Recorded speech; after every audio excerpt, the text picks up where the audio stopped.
միջինքով կիսվում է մեծ պահքի 48-օրյա ընթացքը։ Շատերը կարծում են, թե այսօրը կարելի է խախտել սննդային պահեցողությունը։ Իրականում միջինքն ընդամենը կարճ հանգրվան է պահեցողության անցած եւ հաջորդող օրերի մասին, մտորելու հոգեվոր վարքը կենցաղը վերանայելու համար։ Այս ճանապարհի մեջ սննդային պահեցողությունը գալիս է, որպեսզի օգնի մեզ մեր մարմինը տկարացնելու ճանապարհով, որպեսզի մենք կարողանանք մեր հոգին զորացնել եւ կարողանանք հաղթահարել բոլոր չար սովորույթները, վատ սովորույթները, սխալները եւ դրանով իսկ վերագտնելու մեր կորսրածը, Աստծո պատկերն ու նմանությունը։ Ի տարբերություն մեծ պահքի մյուս շաբաթների, միջինքի եկեղեցական արարողություններն ավելի քիչ են։ Շատ են օրվա հետ կապված ժողովրդական սովորությունները։ Մասնավորապես երեկոյան ժամերգությունից հետո մարդիկ հավաքվում են ընթրիքի սեղանի շուրջը, կիսում բաղարջ հացը։ Այսօր թխել եմ կլոր, թխված կա բլիթ, մեջ անկույզ եմ լցրել եւ մեկ հատ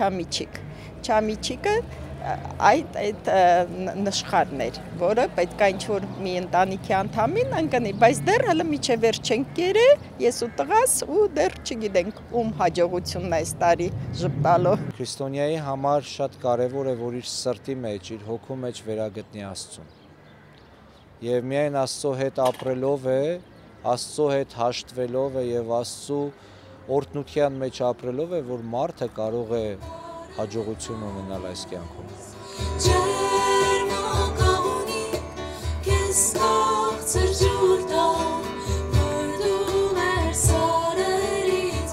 Հատկապես հնում ոչ միայն միջինքը, այլ նաև եկեղեցական շատ այլ տոներ են շարունակվել ժողովրդական երկու պարով։ Երեկոյան ժամերգության ավարտին Սուրբ Աննա եւ Կաթողիկե Սուրբ Աստվածածին եկեղեցիների բակում ելույթ ունեցավ Շուշիկի բենդը։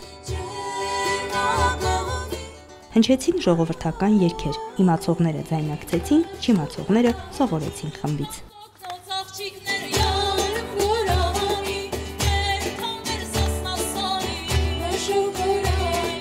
Պահքի շրջանում չգիտեմ մեր ժողովրդի մեջ ինչքանով է ընդունված եղել ամբողջ ընթացքում երկու պարը ակտիվ պահել, բայց գոնե միջինքին, երբ որ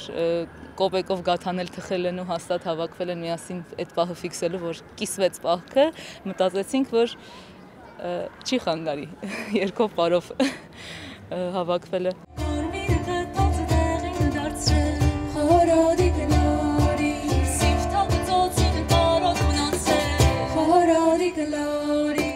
Սոնա Խաչատրյան, Հարություն Տոլանյան, եկեղեցական կյանք։